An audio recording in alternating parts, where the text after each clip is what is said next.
The human pod crashed with a loud roar, breaking through the thick green canopy of the alien forest. Smoke and sparks filled the air and the ground shook with the impact. When the dust settled, a single figure emerged. He was tall, with broad shoulders and a calm face, though streaked with dirt and scratches. His chest rose and fell as he struggled to catch his breath. The forest around him was alive with strange sounds. Trees with glowing leaves swayed gently, though no wind blew. Small, floating lights moved like tiny stars hovering in the air. In the distance, crystalline structures shimmered in soft blues and purples.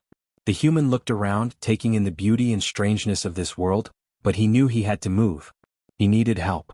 From the shadows, alien figures began to appear. They were unlike anything he had seen before. Their skin shimmered in faint metallic shades, and their eyes were larger than a human's, glowing softly. They had long limbs and moved gracefully, almost floating above the ground. The human tried to stay still, not wanting to scare them. Among the aliens was a small child. He was curious, not afraid. The child stepped forward, tilting his head as he looked at the human. Then very softly he asked, "Why do you smell like that?" The human blinked. He had not expected anyone to speak, much less a child, and certainly not a question about his scent. He smiled faintly, despite his exhaustion. "Like the gods who made us," he said quietly. The child froze. He sniffed the air again, walking slowly around the human. His eyes widened. "The gods?" he whispered. "No human has smelled like that before." Other aliens began to gather around, curious and cautious. Whispers passed through the crowd. Some aliens took steps back, unsure if this human was dangerous. Others leaned forward, drawn by the strange presence of someone so different. The child did not move. He kept staring at the human with a mixture of awe and wonder. The human noticed the tension. He held up his hands to show he meant no harm. "I am not here to fight," he said. His voice was calm and steady. "I just need help." An elder alien stepped forward, his skin darker and eyes sharper. "Humans are legends," he said. "They disappeared long ago. Some say you do not exist anymore." The human nodded slowly. "I know what you have heard. I am real. I am just far from home."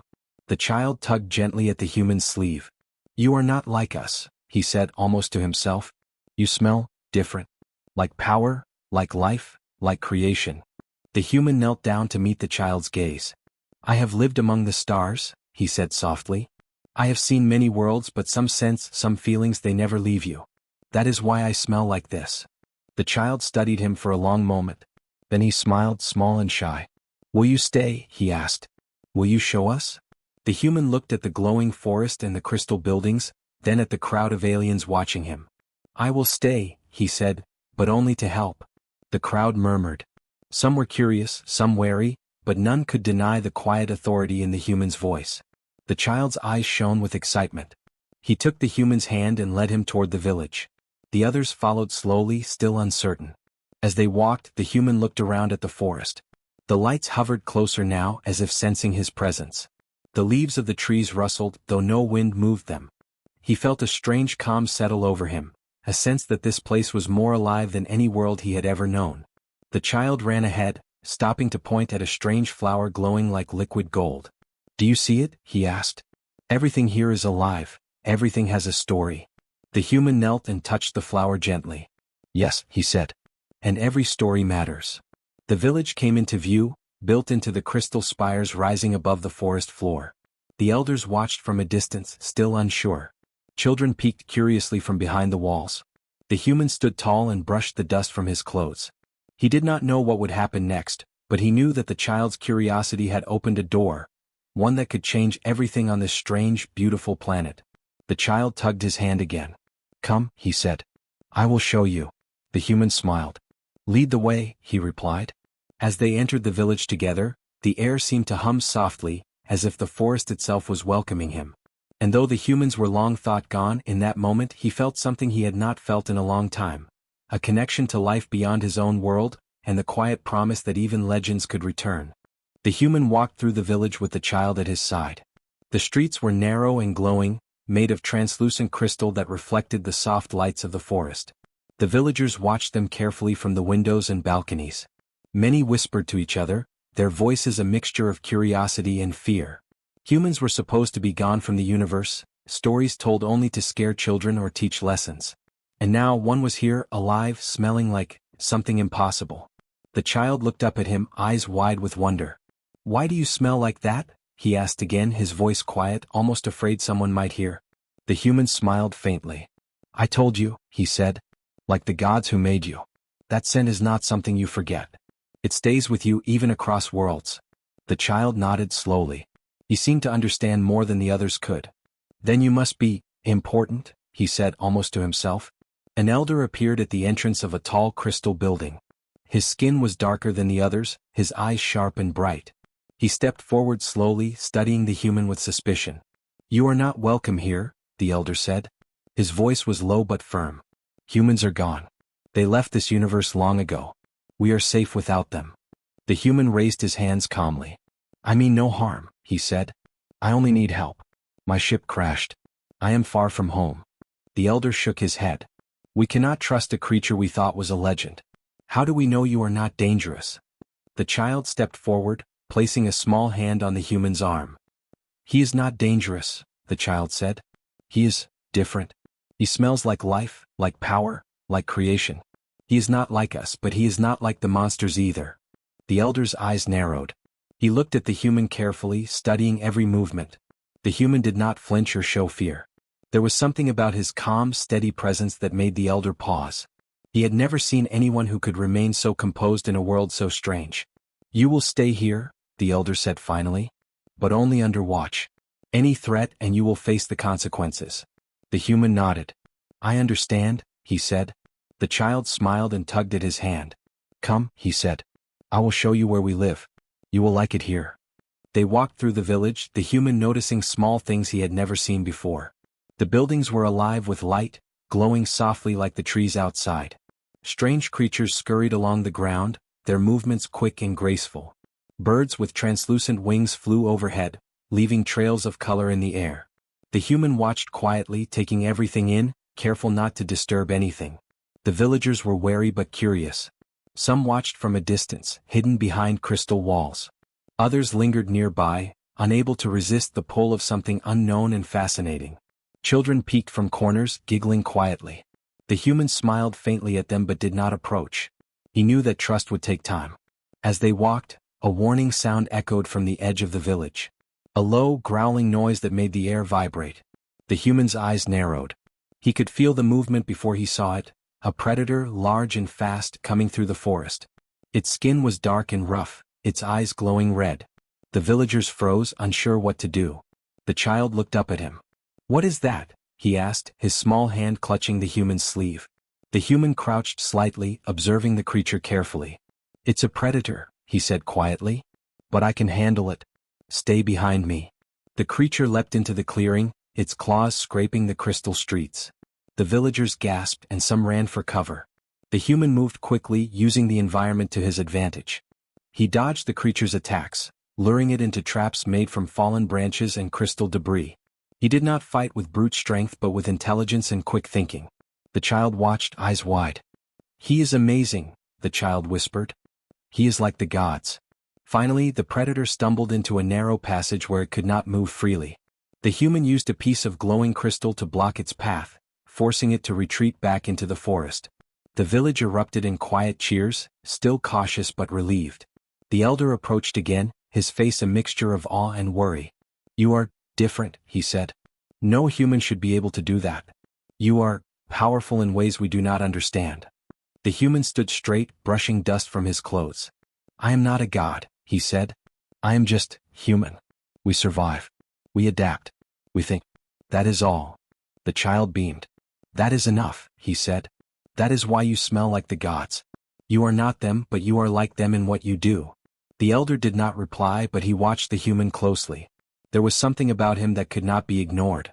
Something that might change everything the villagers thought they knew about the universe. The human looked around at the glowing village and the curious eyes of the aliens. He did not know what would happen next, but he felt a strange sense of purpose. He was far from home, but he was not alone. And the child, small and fearless, was already beginning to trust him completely. The forest outside hummed softly, as if aware of the human's presence. The lights flickered gently, the trees swayed, and the air carried the strange scent the child had noticed. The scent of someone who could survive anywhere, someone who could leave a mark on the world even far from home. The human smiled faintly. "We will see what this place has to teach us," he said. And the child nodded, eyes shining. "We will learn together," he said. The human and the child left the village early the next morning. Mist hovered over the glowing forest, giving everything a soft, silver light. The child ran ahead, pointing at every strange plant and creature they passed. "Look at that," he said, pointing at a small creature with wings like glass. "I've never seen one that color before." The human smiled as he followed. "It is beautiful," he said. "Everything here has its own story. You just have to notice it." They walked farther from the village than anyone had ever gone. The forest grew thicker and the light from the trees flickered like fire. Strange noises echoed in the distance, calls of creatures they could not see. Yet the human did not seem afraid. He moved carefully, scanning the ground and listening to the sounds around him. The child ran ahead to a clearing where a large crystal formation rose from the ground like a frozen waterfall. "Come see this," he called. The human walked over, noticing the carvings on the crystal. They were strange shapes and symbols, glowing faintly in the morning light. The human studied them, his brow furrowed. "These are old," he said slowly. "Very old. Older than this village, older than any living memory." The child tilted his head. "What do they mean?" he asked. "They are records," the human said. "Records left by someone who wanted to teach. Someone who wanted others to remember." He traced a finger along the glowing lines. "Humans once visited this planet long ago. We guided your ancestors quietly, leaving knowledge in places where it could be found when needed." The child's eyes grew wide. "Humans? You mean, humans were here before?" The human nodded. "Yes. We have always been explorers. We travel to new worlds, learn their secrets and help life grow. Sometimes you leave lessons behind. Sometimes you leave only traces of your presence like this crystal." The child looked around at the forest, his mind spinning. "That means, you are not just human. You are like gods." The human shook his head. "I'm not a god. I'm only a human. But humans have always been curious, strong and brave. That is why we leave marks that last long after we are gone." The child ran his fingers over the crystal carvings, trying to understand. "Then that is why you smell like that," he whispered. "Like life, like creation." The human smiled. "Exactly," he said. "Some things cannot be hidden. Some things leave a mark no matter where you go." They spent hours exploring the clearing. The human pointed out patterns in the carvings, teaching the child how to understand them. The child listened carefully, learning faster than anyone he had ever known. He asked questions about everything, the plants, the animals, even the stars above the forest. "You notice everything," the child said. "How do you do that?" The human crouched to look at a glowing flower. "Because humans pay attention," he said simply. "We look, we think, and we act. That is what makes us strong, what helps us survive. That is what makes humans different." The child nodded, a thoughtful expression on his face. "I want to be like you," he said softly. "You can," the human said. "You already are. You just need to believe in yourself. Pay attention. Learn. Be brave." As the sun began to set, they found an ancient cave hidden behind a curtain of vines. Inside, the walls were covered with more carvings, older and fainter than the ones in the clearing. Some showed humans teaching aliens, showing tools, or pointing at the stars. Others showed humans standing alone, facing dangers with courage. The child gasped. They were really here," he said. "Yes," the human said. "And we left lessons for anyone who could find them. We do not take kingdoms or rule planets. We leave knowledge, courage, and hope. That is our gift." The child sat down on a rock, staring at the carvings. "Do you think humans could come back someday?" he asked. The human smiled faintly. "Someday, yes. But it does not matter if we return or not. What matters is what we leave behind. Courage, curiosity, the will to survive. That is enough. That is the scent you noticed. That is why I smell like the gods." The child's eyes filled with wonder. He reached out and touched the human's arm. "I want to learn everything," he said. "Teach me. Show me how to be brave like you." The human placed a hand on the child's shoulder. "I will. But bravery is not just fighting. It is thinking, understanding, and helping others. You will learn that soon." Outside, the forest grew quiet as the night settled in. The glowing plants flickered like stars, and the air smelled sweet and alive. The human and the child sat together, looking at the carvings and the faint trails of humans who had walked this planet long ago. The child whispered, "Do you think they knew we would find this?" Maybe, the human said. Maybe they hoped someone would remember. Maybe they hoped someone would carry their lessons forward. That is what humans do. We survive. We leave marks. And we inspire others even after we are gone. The child nodded slowly, a new understanding in his eyes. Then, I will remember. I will carry it forward. The human smiled, looking at the glowing carvings. That is all I can ask. And in that quiet cave, surrounded by light and ancient knowledge, the human and the child began a bond that would change everything. The child had seen the truth. Humans were not gods, but their courage, wisdom, and presence left a mark as powerful as any deity. And the human knew that even far from Earth, even alone among strangers, hope could spread, one small heart at a time. The forest was quiet when the human and the child returned to the village. The sun had barely risen, and a soft mist hung over the glowing trees.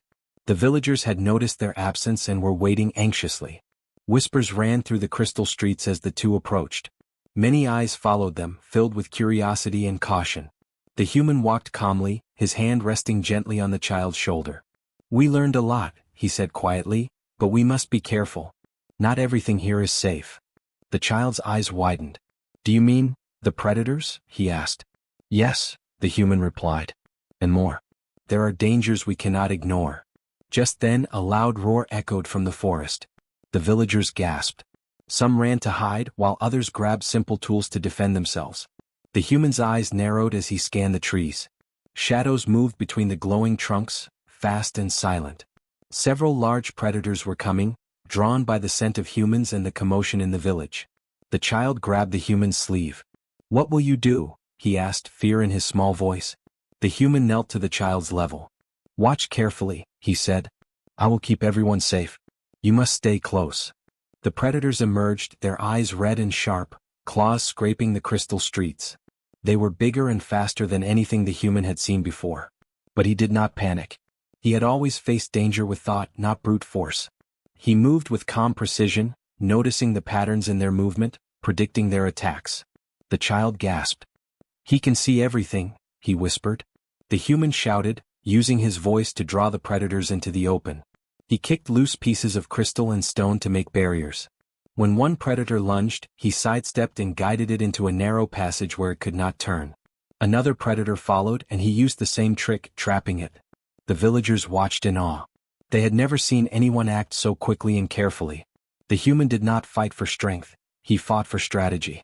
Every step he took was calculated. Every move saved lives. The child could hardly believe it.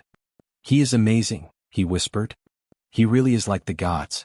The predators finally realized they could not catch the human or reach the villagers safely. One by one they retreated, slipping back into the shadows of the glowing forest. The air grew quiet again, except for the soft hum of the trees and the flicker of the glowing plants. The elder stepped forward, his face a mixture of awe and caution. You saved them, he said slowly. No human should have such skill, such calm. You are extraordinary. The human shook his head. I am not extraordinary, he said. I am just human. Humans survive. We think, we adapt, and we protect those who cannot protect themselves. That is all. The child ran to him and hugged his leg. You saved us, he said. You saved everyone. You smell like the gods, but you are real. You are human. The villagers began to gather, still cautious but now looking at him with respect instead of fear. The human smiled faintly. I only helped, he said. But everyone can learn to be brave. Everyone can think, plan, and protect others. That is how humans survive, and that is how humans leave a mark on the world. The elder studied him closely. Your presence changes everything, he said. You are a teacher, a protector, and a guide. Perhaps humans were not legends after all. Perhaps you are what we should remember. The child looked up at the human, eyes shining. Will you stay? He asked. Will you teach us everything? The human crouched and looked at the child. I will teach what I can, he said. But you must learn to think, to act, and to understand on your own. Courage and wisdom come from practice, not from others doing it for you. The child nodded. I will try, he said. I want to be like you. That night, the village celebrated quietly. Fires glowed in small crystal bowls, and soft music came from the younger aliens, trying to mimic the songs of humans they had never heard. The human sat near the edge of the village, watching the child play with others. He smiled faintly, thinking about how different this world was, and yet how similar life could feel. The child ran to him again. "Do you think humans will ever come back?" he asked. The human looked at the stars shining through the forest canopy. "Perhaps," he said. "But it does not matter if humans return or not. What matters is what we leave behind. Courage, knowledge, and the will to survive, that is our mark. That is what matters." The child hugged him tightly. "I will remember," he said. "I will carry your lessons and show others how to be brave like you." The human smiled, feeling a warmth he had not felt in a long time. "That is enough," he said. "That is all I could hope for." Outside, the glowing forest whispered in the night wind. The air carried the faint scent of the human, a scent the child had noticed from the very beginning. It was not magic, not a godly power. It was human courage, human determination, and human presence. And in that quiet village, far from Earth, that scent left a mark stronger than any legend. The human looked at the stars, knowing his journey was far from over. But for now he had done what humans did best: survive, inspire, and protect. And in doing so, he had reminded an entire world why humans were never truly forgotten. The village was quiet the next morning. The sun rose slowly over the glowing forest, casting soft light across the crystal streets. The human walked among the villagers, now more familiar with their curious eyes and cautious smiles. Children played nearby, laughing softly as they tried to mimic the human's movements and actions. The child who had first approached him ran ahead, pointing at everything he found exciting or strange. The human watched, smiling faintly. He had taught the child to climb safely, to notice patterns in the forest, and to think before acting. The lessons were small, but they mattered. The child had learned quickly, faster than anyone could have expected. And in doing so, the villagers began to see the human in a new light, not as a strange, dangerous visitor, but as someone who brought knowledge, courage, and hope. The elder approached the human. "You have done more than we imagined," he said. "You have taught the child, protected the village, and reminded us of what humans once were. We are grateful." The human bowed slightly. "I only did what any human would do," he said. "We survive. We help when we can. That is all." The elder studied him closely. "You are not like us. You smell like the gods," he said softly. "And yet you are real. Perhaps humans were never legends. Perhaps we have only forgotten what they left behind." The human nodded. "Maybe. But humans do not leave behind power or riches. We leave knowledge, courage, and hope. That is enough." The child ran up and grabbed the human's hand. "Will you stay with us?" he asked, eyes wide. "Will you teach me more?" The human knelt to meet the child's gaze. "I cannot stay forever," he said. "My world is far away and there are others who need me. But I will leave you with what I can. And I will show you how to carry it forward." The child's eyes filled with tears. "Will I ever see you again?" he asked softly. The human smiled faintly. "Perhaps. But even if you do not, you will feel my presence whenever you act with courage, think clearly, and help others. That is how humans leave their mark." The child hugged him tightly. "I will remember," he whispered. The villagers gathered around, watching silently. Some bowed, others offered small gifts of glowing fruit and flowers. The human accepted with a nod, placing the gifts carefully on a crystal table. He wanted to show respect, but he knew the true gift was the knowledge and courage he had shared. As the sun climbed higher, the human prepared to leave. The child ran to him one last time. "Do you smell like the gods?" he asked, smiling through tears. The human chuckled softly. "Not gods," he said. "Just humans. But humans leave marks wherever they go. That is the scent you noticed. That is why you think I am different." The child looked at him, eyes wide with understanding. "I will carry it," he said. "I will teach others. I will be brave." The human nodded. "That is all I ask," he said. He turned to the crystal pod that would take him to the edge of the forest and back into the stars. The villagers stepped aside, giving him space. The elder placed a hand on the pod. "You have changed us," he said. "We will remember you." The human smiled faintly. "Remember yourselves," he said. "Remember what you are capable of. That is stronger than any legend." The pod's engines hummed, glowing softly as it powered up. The child ran alongside until the last moment, waving. "Farewell," he shouted. "Come back if you can." The human waved back. "I will always be with you," he called. "Not in body but in courage and thought. That is how humans travel across worlds." The pod lifted gently, rising above the forest. From above, the human could see the village and the glowing forest stretching into the distance. He thought of the child, of the elders, of the small world that had learned to see humans not as myths, but as examples of what life could achieve when courage and knowledge were combined. The child watched until the pod disappeared into the sky. He felt a strange warmth in his chest, a sense of purpose that had never been there before. The humans had left their mark, not with weapons or power but with courage, wisdom, and the ability to inspire. The villagers gathered around him, and he began to teach them the lessons the human had shared: to observe carefully, to act wisely, to protect those who could not protect themselves. They practiced, stumbled, and learned. And with every small step, the scent of the human, the scent of courage and knowledge, lingered in the air. The forest whispered softly as if approving. The glowing trees swayed gently, casting flickering light across the crystal streets. Life in the village had changed. They would never forget the human who came from the stars, who smelled like the gods only because he carried the essence of humanity itself: curiosity, bravery, and hope. And far above the planet, the human's pod sailed into the endless stars. He looked back one last time, knowing he had left something that would grow and endure. In the quiet of space he smiled faintly. Humans were small in the universe, but they could leave marks bigger than any legend. They could inspire worlds. And on that distant planet, a small alien child looked up at the sky, feeling a courage that would guide his life, and whispered softly, "I will never forget you. I will carry your mark."